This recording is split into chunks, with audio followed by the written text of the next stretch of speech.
Hi, I'm Carla Schaefer, Antiques Beads designer, and I will be demonstrating a brick stitch, or as some people call it, a Cheyenne stitch, and we will be making an earring.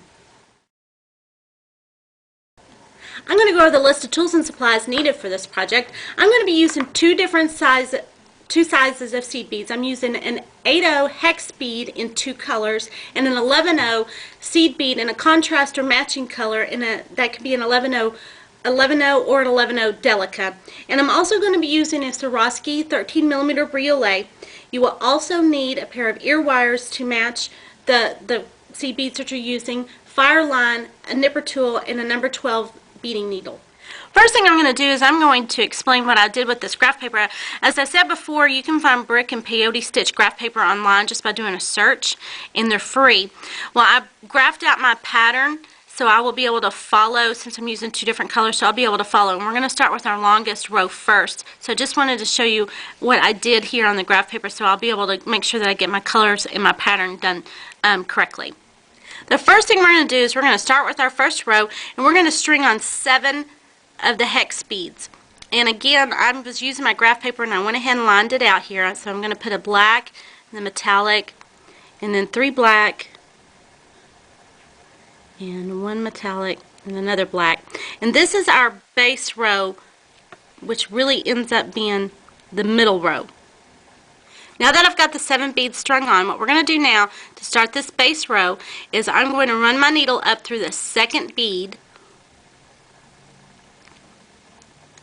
and then pull this. And what this is going to do when we tighten it is it's going to cause that bead to stack on top of the first bead. So now you can see what we're doing. And then from here, we continue to go up through those beads the opposite direction, and they're going to stack upon each other, and then they're going to make this base row. And it gets a little tricky trying to get everything to line up just right, so you just kind of have to pull both strings sometimes until we get them all done. And then after that, it's a piece of cake, just dropping them on top of each other. So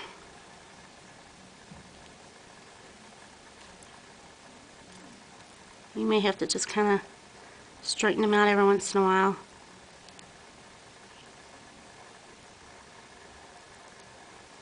And then the last one.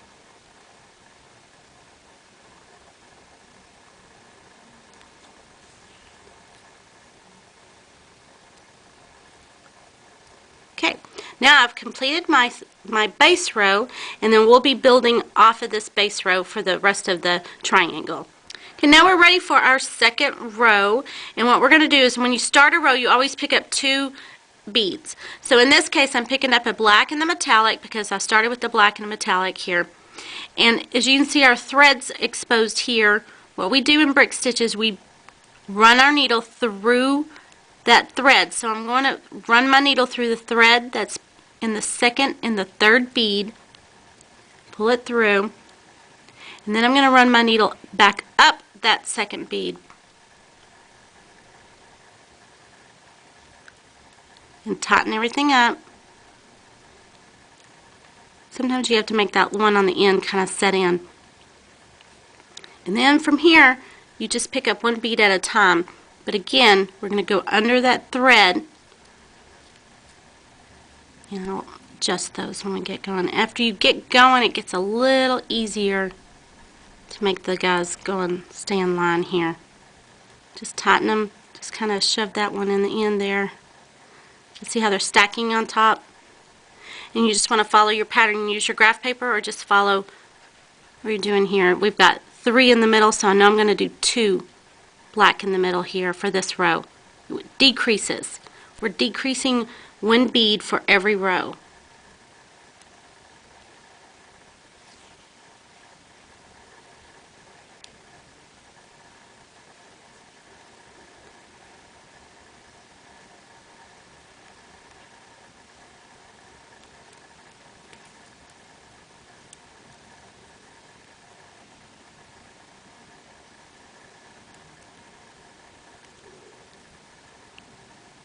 Well, and then 1 more bead for this row.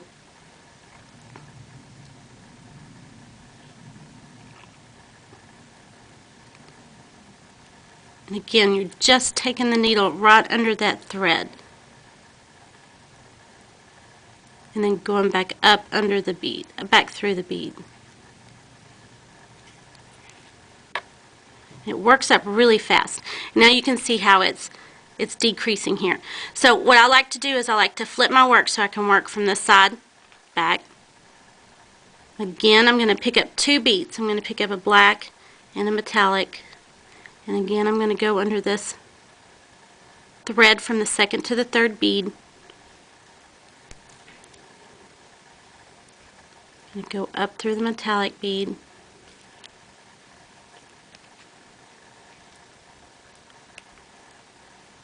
They kind of snap in place there.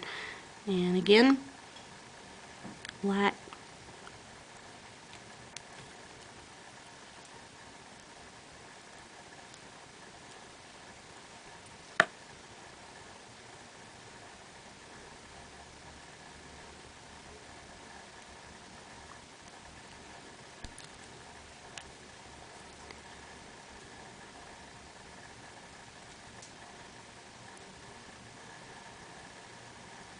And one more.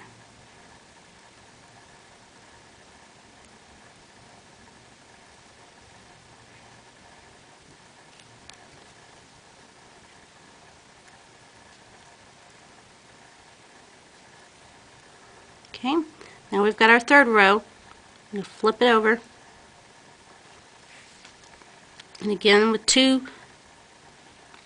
start with two beads on each beginning row.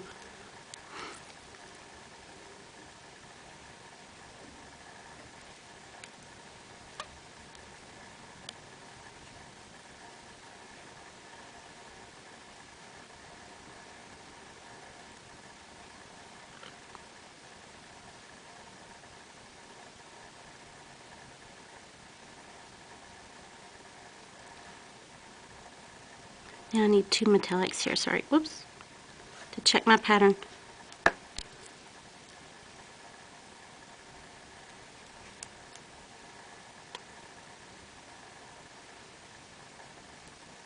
And the last bead on this row.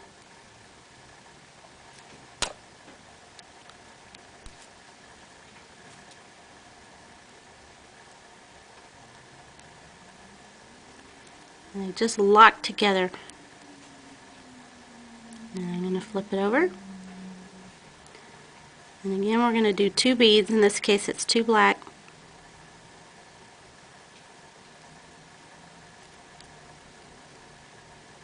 Nope, I was wrong.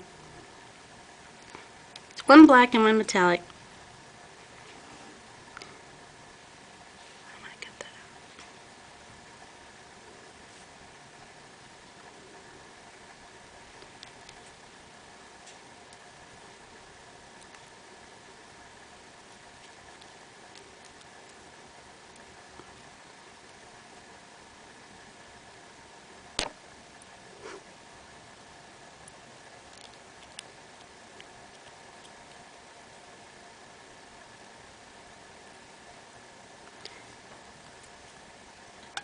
And for the last row, it's just going to be two beads. That's how the row ends. Again, I'm going to flip my work over, and as you can see how we've come up to build the triangle. Now it's two black beads, and this is the ending row.